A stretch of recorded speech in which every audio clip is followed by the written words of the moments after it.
Bonjour Bonjour Humain. Humain. Aujourd'hui, on va répondre à vos questions. Aujourd'hui, on prend un moment pour répondre à vos questions. Alors rassurez-vous, cette vidéo est tournée dans le plus pur respect des gestes barrières.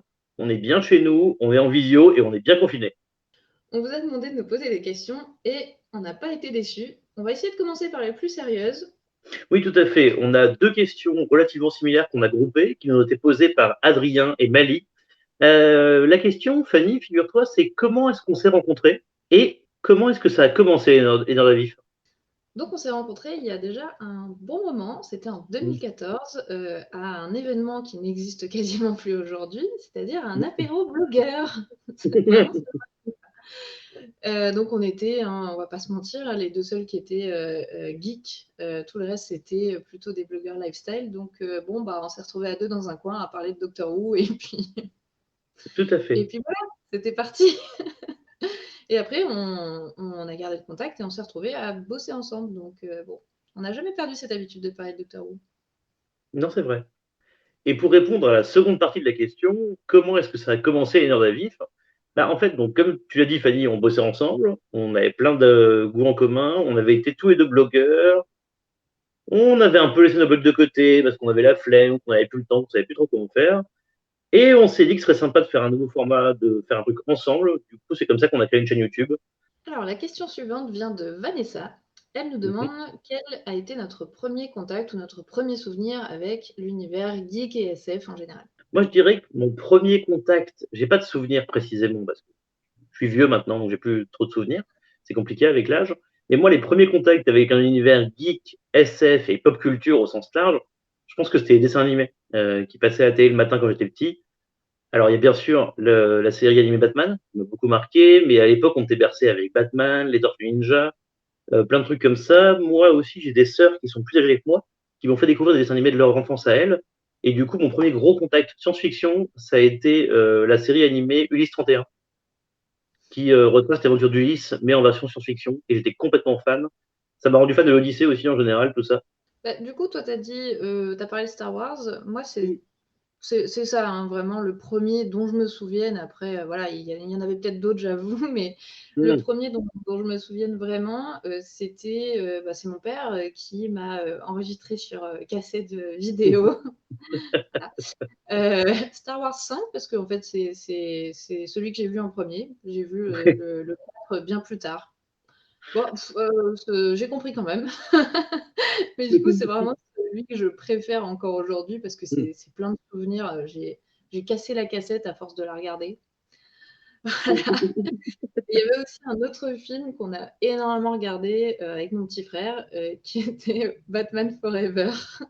Très chaud. Mais en fait, quand t'es gamin, c'est hyper bien parce que Oui, oui. bah, c'est drôle, quoi. Donc tu te rends pas compte que c'est nul. Enfin, voilà.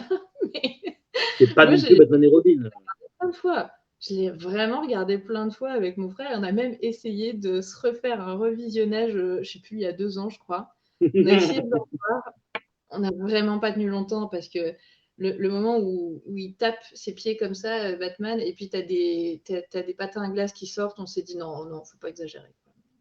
La prochaine question vient de Adrien. Il nous demande quelle est notre maison Poudlard. Ah, eh bien moi, je vais répondre visuellement. Je viens de la meilleure maison de Poudlard, à savoir Serpentard, bien sûr. Voilà. Avada Kedavra. Je tiens à rappeler, d'ailleurs, tant que j'y suis, tant que je suis là avec mon écharpe et la baguette magique, qu'on n'est pas tous des mange-morts, ok? C'est pas parce qu'il y a eu un ou deux gars qui ont un peu mal tourné à Serpentard qu'on est des mange-morts. Pas d'amalgame, s'il vous plaît. Merci. Et toi? Oui, bah, je vais enchaîner avec la vraie meilleure maison. Et aussi la petite Ouh. baguette qui va avec de Luna Lovegood, la meilleure baguette du monde. Non, mais Non, la meilleure voilà, baguette, c'est celle-là. C'est celle de celui dont on ne peut pas prononcer le nom. moi je pense qu'il y a débat. Je pense que agree to disagree. Mhm. On a un certain Julien, je pense que tu connais, Fanny, qui nous demande qui sont nos youtubeurs nerds préférés. Alors, je te laisse commencer. Alors, j'avoue que j'ai pas énormément de youtubeurs français que je regarde régulièrement. Donc, il va y Mm. avoir beaucoup d'anglais dans ma liste. Mais comment ne pas citer notre youtubeur français préféré à tous les deux? Tu sais très bien de qui je vais parler. C'est Oui. Cornelius, Ah, qui, que vous avez déjà vu dans notre chaîne, hein, puisqu'il est déjà intervenu dans une de nos vidéos précédentes sur Neil Gaiman mm. et qui peut-être va bientôt revenir dans une vidéo. Moi, je dis ça comme ça. Ça dépend si le montage est fait un Mais jour ou oui. Mais pas. en tout cas, il a une chaîne qui parle de livres, qui est super bien. Donc, n'hésitez pas à aller voir. On mettra les liens de toute façon dans la description. Oui. Il y en a un deuxième que j'aime beaucoup qui est spécialisé en comics. Donc sa chaîne, c'est Comics Raise. Et c'est vraiment, bah, je pense, enfin, moi, je trouve que c'est la meilleure chaîne qui parle de comics en France parce que c'est très clair. Ça Mm. parle Carrément. autant aux débutants qu'aux passionnés. Et il parle beaucoup de comics indépendants, ce qui est quand même très chouette. Donc, n'hésitez pas à aller découvrir. Après, moi, j'en ai beaucoup en anglais. Mhm. Donc, il y a notamment Daniel Green, que j'aime beaucoup, qui est un passionné de fantasy. Et j'ai découvert parce qu'il a fait des vidéos sur la roue du temps. J'en ai pas trouvé beaucoup au début. Donc, Mm. bah, voilà, j'ai dévoré tout ce qu'il a fait. Il a récemment interviewé notamment Brandon Sanderson. Voilà, il me fait beaucoup d'interviews maintenant et c'est Mm. super. J'adore vraiment ce qu'il fait. Ces analyses sont très chouettes. Dans le genre analyse aussi, il y a Pop Culture Détective qui fait peu de vidéos, mais par contre, à chaque fois, c'est des vrais documentaires où bah, c'est voilà, sur des questions vraiment de réflexion sur l'univers geek, les représentations des femmes, de la masculinité toxique, etc. C'est vraiment super intéressant. Et j'aimerais trop qu'il en fasse plus souvent. Bah alors moi, je suis un peu comme toi, je regarde pas énormément de youtubeurs français. J'en suis quelques-uns quand même, mais pas autant que je pourrais ou que je devrais. Mais en français, j'en ai quand même retenu un que j'aime vraiment beaucoup, alors qui est assez connu, qui s'appelle Max Bird, qui est spécialisé dans les idées reçues. Je le mets dans les chaînes YouTube nerd parce qu'il parle beaucoup de science et de choses comme ça qui pour moi rentrent clairement dans cette thématique nerd au sens large. Ces vidéos sont toujours hyper intéressantes, c'est hyper drôle, c'est assez engagé aussi, donc vraiment, vraiment très sympa. Donc ça, c'est mon gros youtubeur pour commencer la liste. Un autre français que j'aime beaucoup, c'est Linguisticae, qui, comme le nom de la chaîne, le nom de sa chaîne l'indique, parle de linguistique et de langue. Donc c'est hyper intéressant aussi sur des origines de mots et plein de trucs comme ça. C'est une chaîne que j'aime beaucoup regarder. Vraiment très sympa. Sinon, niveau chaîne anglophone, une de mes chaînes préférées s'appelle Space Doc. C'est une chaîne anglaise spécialisée dans les vidéos qui parlent des vaisseaux spatiaux de nos œuvres de science-fiction préférées en fait. Donc il va faire des vidéos pour expliquer ce type de vaisseau-là, cette classe de vaisseau-là dont fait partie par exemple l'Enterprise dans Star Trek, quelle taille ça fait, comment ça marche, pourquoi est-ce qu'il existe, enfin vraiment tout dans l'univers de l'œuvre de laquelle ça vient, c'est hyper intéressant. Alors on a Adrien qui nous a posé une autre question et qui nous demande qu'est-ce que vous utilisez comme matériel et comme logiciel de montage? Alors, comme matériel, donc on a pour la caméra, c'est Canon EOS 700D. Mhm. Pour le micro, c'est un Zoom H1. Les lampes, j'en ai absolument aucune idée. C'est C'est des lampes qui font de la lumière qu'on utilise. des lampes. Voilà, j'avoue que j'ai regardé, il n'y a pas de marque dessus. Je sais pas. Donc voilà. J'en profite d'ailleurs pour remercier Julien, qui est notre sponsor hein, sur cette chaîne, puisque bah, il s'agit de sa caméra, le micro, bah, c'est un cadeau de sa part, et les lampes, c'est les siennes aussi. Donc voilà, heureusement qu'il est là. Ce qui est logiciel de montage, c'est une grande question pour nous. C'est compliqué. C'est On compliqué. on va pas se le cacher, on était sur Mac tous les deux jusqu'à récemment, on a dû changer et on aimait beaucoup Final Cut. On essaye de trouver son remplaçant, mais pour l'instant, on est très frustrés. Voilà. Non, moi j'aime beaucoup. J'aime beaucoup le logiciel DaVinci Resolve de Blackmagic Design, dont je me sers depuis quelques temps et qui commence à avoir mon amour. C'est pas un rebound de Final Cut. Je pense vraiment que ça peut être une vraie histoire d'amour entre lui et moi. Alors, nous avons une personne qui a demandé à être désignée sous le nom une internaute Mhm. qui nous a demandé notre classement des personnages de Community. Hmm. Hmm. Ah. C'est Question une question que importante. oui, importante, mais horrible. Parce que c'est comme entre choisir entre des gens que t'aimes. Je n'ai pas d'exemple à donner. Mais si je devais dire mon personnage préféré dans Community, c'est clairement Abed. Parce que c'est le plus intéressant, un des personnages les plus profonds, je trouve aussi. Juste après, je mettrais le Dean Pelton, parce qu'il est complètement barré. Mais très intéressant aussi. Et après, franchement, faire un classement, j'ai du mal. Je les aime tous, sauf Pierce, qui me fatigue. Surtout quand tu apprends que l'acteur était très proche d'être comme son personnage, en fait. Donc, du coup, ça me fait l'aimer un peu moins qu'avant. Mais moi, c'est tout, je n'arriverais pas à classer plus. Par contre, toi, te connaissant, tu as sûrement fait un top avec un ordre, une liste, un truc comme ça, non? Ouais, Oui, vas-y. tout à fait. Alors, après mûre réflexion.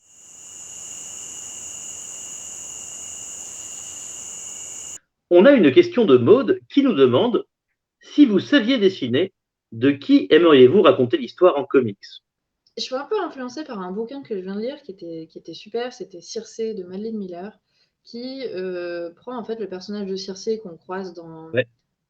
dans l'Odyssée, et puis en fait raconte toute son histoire et pas juste ce fameux épisode où elle transforme des hommes en cochons.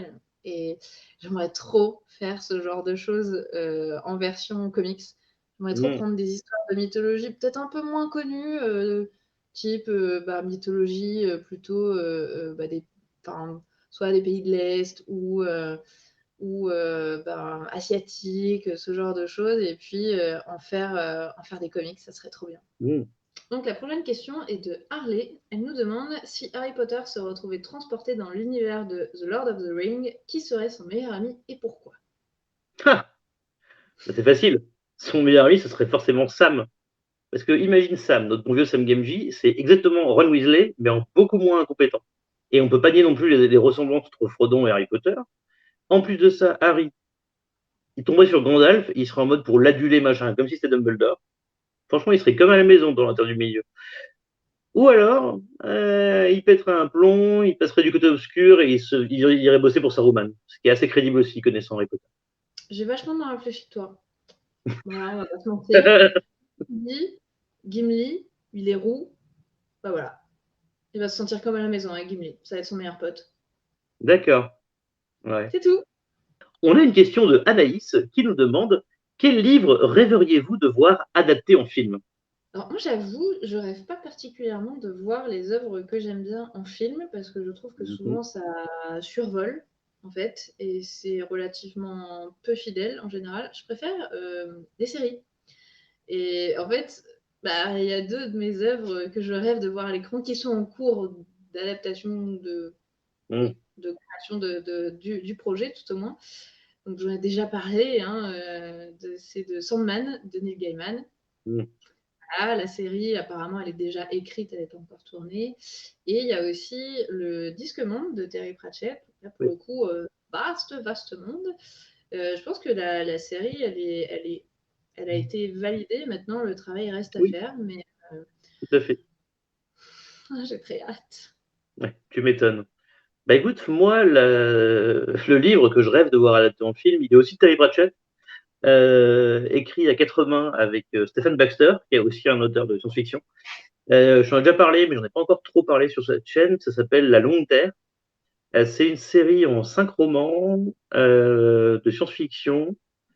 En gros, le pitch, très simplement, un jour, dans un futur proche ou quasiment un présent par rapport à nous, les gens découvrent qu'il est très facile, grâce à un objet technologique vraiment très simple à fabriquer et qui ne coûte rien, de voyager sur des terres parallèles à l'infini. En gros, tu as la Terre, la nôtre, qui du coup est renommée la prime Terre, parce que c'est la Terre principale. Et en fait, l'objet qui s'appelle un passeur te permet de passer à l'ouest ou à l'est, enfin, c'est comme ça qu'ils appellent ça. En gros, tu pars à gauche ou à droite, et de chaque Mm. côté, tu as une ligne infinie de terres parallèles différentes, et toutes inhabitées sans aucun humain. Et du coup, ça lance un espèce une espèce de vague de nouvelles frontières où les gens vont s'installer le plus loin possible pour créer une nouvelle vie et tout ça. Et à travers les 5 tomes de la série, j'ai pas encore eu le dernier, j'ai vu les 4 premiers. Ça se passe sur plusieurs années, on voit un peu comment ça se passe, et on suit les aventures de plusieurs personnages, leur rapport à la vie sur la prime terre et la longue terre. Enfin, c'est hyper intéressant, c'est très bien écrit. Les personnages sont hyper attachants, il y a quand même un peu d'humour parce que c'est quand même, il y a aussi Pratchett qui est derrière le truc. C'est vraiment très très cool et ça ferait des super bons films. Alors, la prochaine question est de Bart. Il nous demande, dans un duel Maître Yoda versus Dumbledore, qui gagne? Alors, je pense qu'il n'y a pas vraiment de débat. Pour moi, c'est Yoda, c'est sûr. Mais si c'est Yoda, attends, c'est cool une baguette magique, mais un sabre laser et la force. Après, les deux sont pas spécialement prompts à la violence, donc je pense que ça finirait plutôt par une joute verbale que par un combat. Comme je vois mal Dumbledore attaquer Yoda, à moins qu'il le prenne pour un elfe de maison. Moi, je pense qu'il y a pas vraiment de débat possible, mais pour moi, ça serait plutôt Dumbledore, parce que déjà, c'est un maître des duels. Voilà, et puis Yoda, on l'a déjà vu dans un duel où il bondissait partout, il a quand même perdu. Voilà. Donc, moi, je pense que Dumbledore, il a des pouvoirs cachés. Il a des pouvoirs que la plupart des gens n'ont pas. Et la force, c'est rien à côté de ce qu'il peut envoyer dans la gueule de son opposant. Voilà. Oui, sauf que Dumbledore, légalement, il n'a pas le droit des sorts qui permettent de tuer les gens. Ah, Après, c'est un s'il est secret attaqué. impardonnable. Non, mais je suis sûre qu'il y a Non. un système de si t'es attaqué, tu vois, Toi, tu peux circonstance faire un atténuante. Avada Kedavra en légitime défense. Alors, une superbe question de Scotty Perrier. Mhm. Si Thor porte le marteau et que Thanos soulève Thor, mais que Hulk soulève Thanos, qui soulève Thor? Qui en est digne? Alors, ça a l'air compliqué comme ça, mais c'est hyper simple. C'est Thor. Parce que ce qui est marqué sur le marteau, c'est quiconque soulève ce marteau, s'il en est digne, recevra le pouvoir de Thor. C'est pas quiconque soulève Thor qui tient le marteau ou quiconque soulève Thanos qui tient Thor qui tient le marteau. Donc ça reste forcément Thor. Thor, il l'a dans la main. Ça marche, C'est ça facile marche. comme question. Alors, Anaïs nous demande quelle est la pire incohérence du dernier Star Wars. On parle bien sûr ici de Star Wars 9, l'ascension de Skywalker. Clairement, sans aucun débat possible, le coup de la dague des Sith qui sert de carte pour repérer un machin caché. Non, mais donc, il faut mettre la dague comme ça, là, et puis ben, le machin qui est là, et ben, c'est là. Non, mais si jamais il y a, je sais pas, une tempête, un tsunami, un truc, et puis que la petite antenne qui indique où c'est, et ben, elle est avalée par les flots, qu'est-ce qu'on fait? C'est pas la pire idée du monde, quoi. Et puis elle est Si, censée c'est être vrai que c'est pas mieux. ultra vieille, cette dague, mais par contre, elle indique quelque chose qui est là depuis 10 balais. Moi, je dis que Euh, ça. c'est la force. Probablement. Non, effectivement, c'est pas mal. Alors moi, j'ai eu une incohérence qui m'a beaucoup embêté quand j'ai vu le film, alors que moi, je l'ai plutôt bien aimé. Je sais que toi, t'as moins bien aimé que moi. C'est à la fin de l'épisode 9, il y a Maz Kanata qui file une médaille à Chewbacca. Alors, j'ai vu beaucoup de gens qui râlaient en mode ah, c'est cool, il a enfin eu sa médaille qu'il n'avait pas eu à la fin de l'épisode 4. Alors, il en a eu une. Ça a été confirmé dans la mini-série Marvel dédiée à Chewbacca, donc fait partie de l'univers officiel de Star Wars. Il a bien une médaille. Et la raison pour laquelle il n'a pas eu la médaille pendant la cérémonie où Luke et Anne en ont eu une, ça a été évoqué par George Lucas en 77. À partir du film, il avait dit pourquoi. C'est que, en gros, dans la culture Wookiee, ils sont pas du tout attachés aux récompenses de ce type et aux honneurs et aux décorations. Donc, du coup, il n'a pas voulu faire de l'ombre à ses amis. Alors, une excellente question de Vanessa. Le doigt d'honneur vulcain est-il le même que celui des humains? Pour moi, vu que le salut vulcain, c'est ça, je pense que le doigt d'honneur vulcain, ça pourrait être plutôt ça, tu vois. Ah, moi j'avais ça, l'inverse. Du coup, tu recolles tes doigts. Ah, mais j'arrive pas, moi. Est-ce ça C'est pour toi? assez cohérent, tu vois. Ah ouais. Ouais, ça peut marcher. Voilà. Belle question, en tout cas. La question suivante nous vient de Michel Dragnir, qui nous demande Pourquoi dire que Face est déluré alors que Buffy pécho tout ce qui a des canines aiguisées? Je pense que ça n'a pas que un rapport avec les canines. Oui. Et puis après, c'est un peu du slut-shaming de dire que Face est déluré de toute façon, donc j'aime pas trop ça. On n'est pas là pour juger la moralité de chacun et de chacune. Exactement. Que tout le monde pécho qui il veut, canine ou non. C'est ça. Face, c'est une grosse conne, mais ça n'a rien à voir avec ça. Non, c'est juste son intelligence qu'on insulte, Mhm. pas son comportement. Une autre question de Michel Dragnir, qui était très en forme, hein, visiblement. Mhm. Peut-on envisager un enfant issu de l'accouplement de Gimli et Legolas? En mettant de côté les considérations biologiques, c'est pas ce qui nous intéresse, pour moi, l'enfant finalement, d'un nain et d'un elfe, bah, c'est un hobbit. Regarde les hobbits, ils sont petits, ils sont plutôt charnus par rapport à d'autres espèces de terre du milieu, et ils ont des oreilles pointues. C'est clairement un croisement entre les nains et les elfes. Bah, moi, j'étais partie sur le fait qu'il y avait incompatibilité biologique. Bon, Oui, du coup, je m'étais dit, là, ils vont partir sur l'adoption, parce que par contre, je suis parfaitement on board pour ce genre de couple. Je trouve ça hyper bien, très progressif, tout ça. Il ne faut pas se limiter à son espèce. c'est vrai. C'est hein.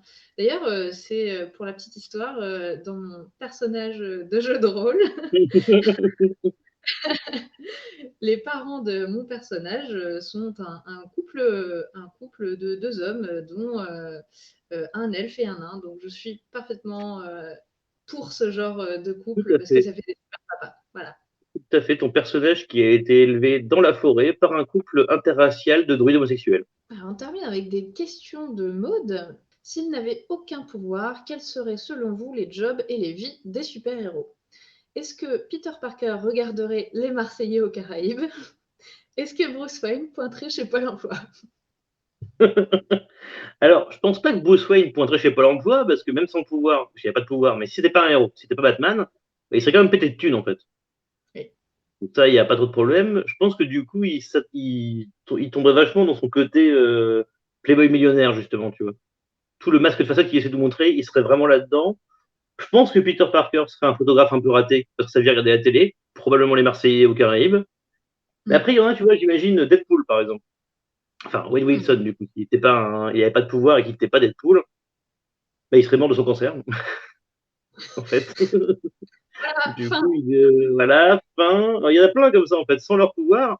Bah, Doctor Strange, il serait devenu dépressif parce que ses mains auraient jamais remarché. Enfin, plein de trucs comme ça. En fait, ils auraient vraiment des vies de merde s'ils n'avaient pas eu leur pouvoir. Parce que pour la plupart, les pouvoirs changent leur vie et leur permettent d'avoir une vie alors que la leur était plus ou moins foutue quand même souvent. Moi, je suis partie beaucoup plus dans l'imagination, pour le coup. Donc, bah, bien. Et, tu vois, par exemple, j'imaginais vachement Thor comme étant, tu sais, le forgeron dans les événements qui reproduisent Oui, bah, les trucs de Renaissance, là, tout ça, ouais, une fête les trucs médiévale, ouais. anglais, quoi. Bah, je pense que Thor, il serait là, Mm. typiquement.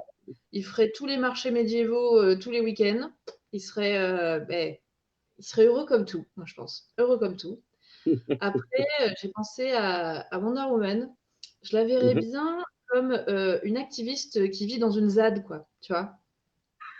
Mais entre femmes et tout, enfin, tu vois, ça le ferait, je pense. Et après, j'ai aussi imaginé Wolverine. Je le verrais bien faire des combats clandestins, tu vois, des trucs. Ouais. Et un jour, on le retrouve mort parce qu'en fait, il est allé trop loin dans son délire, quoi. Voilà. Je suis allée trop loin. Je suis peut-être allée trop loin. Non, j'aime beaucoup. On n'a pas la même approche, mais j'aime beaucoup ton énergie, Fanny. Et voilà, c'est tout pour cette vidéo spéciale FAQ. Merci beaucoup à tous ceux qui nous ont envoyé ces super questions. On s'est beaucoup amusé. Et surtout, merci de nous avoir permis de tourner cette vidéo ensemble. Faut avouer que ça nous manque. Carrément. D'ailleurs, si vous avez d'autres questions, n'hésitez pas à nous les poser en commentaire, on y répondra par écrit. Allez, salut les nerds, Et lavez-vous les mains. pendant 20 secondes.